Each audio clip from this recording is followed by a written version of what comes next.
Hello friends, स्वागत है आपका हमारे चैनल झारखंड स्टडी 99 पर। फ्रेंड, आज के इस वीडियो पर जो है 30 जो है एमसीक्यू टेस्ट को कवर करेंगे। और ये जो फ्रेंड्स सारे सवाल है इंपॉर्टेंट और सेलेक्टेड है, जो कि आपके जीएसएससी का एग्ज़ाम हो या फ्रेंड्स आपके जीपीएससी का एग्ज़ाम हो या एक्साइज कांस्टेबल का एग्ज़ाम हो या झारखंड पुलिस का एग्ज़ाम हो, इस पर जो आपके झारखंड जी के सवाल पूछे जाते हैं। यानी झारखंड के किसी भी एग्ज़ाम की तैयारी कर रहे हैं फ्रेंड्स, आपको जो झारखंड जी के जो आपको पढ़ना पड़ेगा। और ये जो फ्रेंड्स झारखंड जी के है इंपॉर्टेंट और सेलेक्टेड है, जो कि आपको एग्जाम पर जो है इस क्लास से जो है 2 से 4 सवाल जरूर देखने को मिल सकता है। तो आप वीडियो के अंत तक बने रहिएगा फ्रेंड्स। और 30 सवाल में से जो है आपके कितने सवाल जो है सही होते हैं, ये आपको वीडियो के अंत में कमेंट बॉक्स में बताना है। तो चलिए शुरू करते हैं आज की इस क्लास को। हमारा पहला सवाल है, मोहम्मद बिन तुगलक के समय कौन सा राज्य सल्तनत के अधीन नहीं था? ऑप्शन ए है ग्वालियर, ऑप्शन बी है छोटा नागपुर, ऑप्शन सी है पलामू, ऑप्शन डी है दोईसा। तो इसका राइट आंसर हो जाएगा ऑप्शन नंबर बी, छोटा नागपुर। छोटा नागपुर जो है मोहम्मद बिन तुगलक के समय या सल्तनत के अधीन पे नहीं था, छोटा नागपुर। नेक्स्ट सवाल की ओर चलते हैं। हमारा नेक्स्ट सवाल है, निम्न में से किस शासक ने 1206 ईस्वी में नदिया जो बंगाल पर था, नदिया पर आक्रमण झारखंड से होकर किया था? तो किया था Bakhtiyar Khilji, option number D right answer हो जाएगा। किसने किया है? तो बख्तियार खिलजी ने किया है।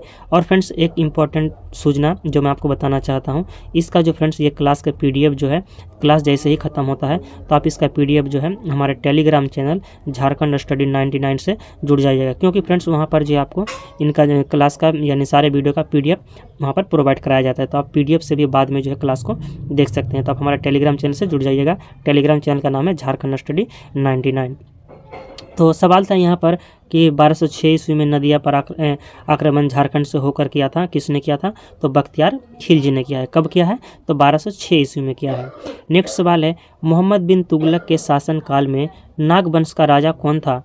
हरिकर्ण, ऑप्शन बी है भीमकर्ण, ऑप्शन सी है जयकर्ण, ऑप्शन डी है यशकर्ण। तो इसका राइट आंसर हो जाएगा ऑप्शन नंबर ए हरिकर्ण। मोहम्मद बिन तुगलक के समय शासन यानी तुगलक के शासनकाल में नागवंश का राजा हरिकर्ण था, option number A right answer है। नेक्स्ट सवाल है, फनी मुकुट राय किस वंश से संबंधित थे? ऑप्शन ए है नागवंश, ऑप्शन बी है रघुवंश, सूर्यवंश या हर्यक वंश। इसका राइट आंसर हो जाएगा ऑप्शन नंबर ए नागवंश, जो नागवंश का संस्थापक भी है। फनी मुकुट राय जो है नागवंश का संस्थापक है और नागवंश से संबंधित है। अगला सवाल है, इलियास शाह की राजधानी कहाँ थी? जो इलियास शाह थी, इसकी राजधानी कहाँ थी? तो सदगावा थी, option number A right answer हो जाएगा सदगावा। मुगल काल में झारखंड को किस नाम से जाना जाता था? मुगल काल पर जो है झारखंड को किस नाम से संबोधित किया गया है या किस नाम से जाना जाता है? इसका राइट आंसर हो जाएगा ऑप्शन नंबर सी खोखरा। और तो ये फ्रेंड्स याद रखिएगा कि मुगल काल में झारखंड को किस नाम से जाना जाता था? तो खोखरा के नाम से जाना जाता था। अगला सवाल है, झारखंड को किस मुगल शासक ने सर्वप्रथम अपना करदाता प्रदेश बनाया है? यानी कौन सा शासक था जो झारखंड पर जो है कर वसूलना प्रारंभ किया था, यानी सर्वप्रथम अपना करदाता प्रदेश बनाया है? तो option number B right answer हो जाएगा, अकबर ने बनाया था। नेक्स्ट सवाल है, अकबर ने झारखंड के किस क्षेत्रीय वंश को अपने अधीन किया था? तो ये इसका राइट आंसर हो जाएगा नागवंश, चेरो और सिंह वंश, यानी ABC तीनों को जो फ्रेंड्स किया था, यानी option number D right answer हो जाएगा। ये तीनों को जो है अपने अधीन कर लिया था अकबर ने। झारखंड के जो क्षेत्रीय वंश थे नागवंश, चेरो वंश और सिंह वंश, ये सभी को जो है अपने अधीन कर लिया है और कर वसूलना प्रारंभ किया है। नेक्स्ट सवाल है, झारखंड में सर्वप्रथम मुसलमानों के प्रवेश का मार्ग किस शासक ने प्रशस्त किया है? इसका राइट आंसर हो जाएगा ऑप्शन नंबर सी शेरशाह ने। सर्वप्रथम जो मुसलमानों को प्रवेश करने का मार्ग प्रशस्त किया था किसने? तो शेरशाह ने किया है। नेक्स्ट सवाल है, कौन सा राजा मुगलों की अधीनता स्वीकार कर मानसिंह के अंगरक्षक दल में शामिल हो गया था? तो इसका राइट आंसर होगा option number A Ranjit Singh. Ranjit Singh एकमात्र वैसे राजा थे जिन्होंने मुगलों की अधीनता स्वीकार कर लिया और मानसिंह के अंगरक्षक दल में शामिल हो गया। कौन? तो रंजीत सिंह, राजा रंजीत सिंह। परकोटा महल वाले नगर को अकबर नगर कब बनाया गया था, यानी कब माना गया था? परकोटा और महल वाले जो नगर थे फ्रेंड्स, उसको अकबर नगर माना गया है कब? तो 1592 ईस्वी में, option number D right answer हो जाएगा। किस महल को? तो परकोटा के महल को अकबर नगर माना गया है कब? तो 1592 ईस्वी में। नेक्स्ट सवाल है, कोकराह पर आक्रमण कर दुर्जन साल को कब बंदी बनाया गया था? तो उसको बंदी बनाया गया है 1615 ईस्वी में। कोकराह पर आक्रमण कर दुर्जन साल को 1615 ईस्वी में बंदी बनाया गया है। नेक्स्ट सवाल है हमारा, मुगल बादशाह जो अकबर थे, इसके किस सेनापति ने या किस सेनापति के नेतृत्व में मुगल सेना ने 1585 ईस्वी में छोटानागपुर खास के नागवंशी शासक मधुकर शाह पर आक्रमण किया और हराया और मुगलों के अधीनस्थ और उन्हें जो है मुगलों के अधीनस्थ बनाया है? तो इसका राइट आंसर हो जाएगा option number C, Shahbaz Khan. Shahbaz Khan जो है मुगलों के बादशाह अकबर के सेनापति, इसी के नेतृत्व में जो है 1585 ईस्वी में छोटानागपुर खास के नागवंशी शासक मधुकर शाह पर आक्रमण किया था और मुगलों को जो है अधीनस्थ अपना बनाया था। नेक्स्ट सवाल है, झारखंड के राजा दुर्जन साल को गिरफ्तार कर कहाँ रखा गया था?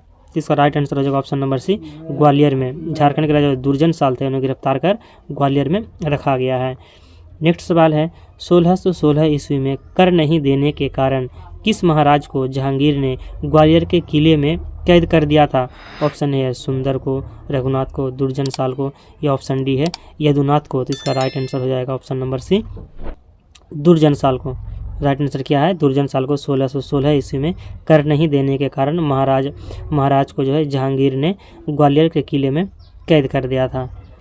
तो याद रखना है, फिर से दोहराता हूँ एक बार, 1616 ईस्वी में कर नहीं देने के कारण किस महाराज को, यानी दुर्जन साल को, जहांगीर ने ग्वालियर के किले में कैद कर दिया था? यानी जहांगीर ने कैद किया है ग्वालियर के किले में किसे? तो राजा दुर्जन साल को। क्यों? क्योंकि कर नहीं देने के कारण 1616 ईस्वी में। नेक्स्ट सवाल है, पलामू का कौन सा राजा जहांगीर के समकालीन नहीं था? तो शाहबाद राय। शाहबाद राय जो है ये जहांगीर के समकालीन नहीं थे, जबकि भगवंत राय, अनंत राय, शाहबाद राय ये सभी जो है जहांगीर के समकालीन थे। नेक्स्ट सवाल है, पलामू के प्राचीन एवं पुराने किले का निर्माण किसने कराया है? तो पलामू के जो प्राचीन एवं पुराना किले का निर्माण कराया है तो Pratap Rai, option number A right answer हो जाएगा। और जो फ्रेंड्स नए किले का निर्माण किया है मेदिनी राय ने। आप ये भी याद रखिएगा, अगर एग्जाम पर पूछे कि नए किले का निर्माण किसने किया है, तो नए जो पलामू पर जो नया किला है उसका निर्माण मेदिनी राय ने किया है, लेकिन पलामू पर जो पुराना किला है, प्राचीन किला है, उसका निर्माण किसने किया है? तो प्रताप राय ने कराया है। ये दोनों ही पॉइंट अच्छी तरह से याद रखना है। पोरहाट को किन राजाओं की भूमि कहा जाता है? इसका राइट आंसर हो जाएगा ऑप्शन नंबर ए, सिंह वंश की। पोरहाट को जो है सिंह वंश के राजाओं की भूमि कहा जाता है पोरहाट को। नेक्स्ट सवाल है, किसकी सिफारिश पर मुगल शासक शाहजहां ने 1000 मनसबदार नियुक्त किया था? इसका राइट आंसर हो जाएगा ऑप्शन नंबर सी, इतिकाद खां। इतिकाद खां के जो है सिफारिश पर मुगल शासक जो शाहजहां थे उन्होंने 1000 मनसबदारी नियुक्त किया है।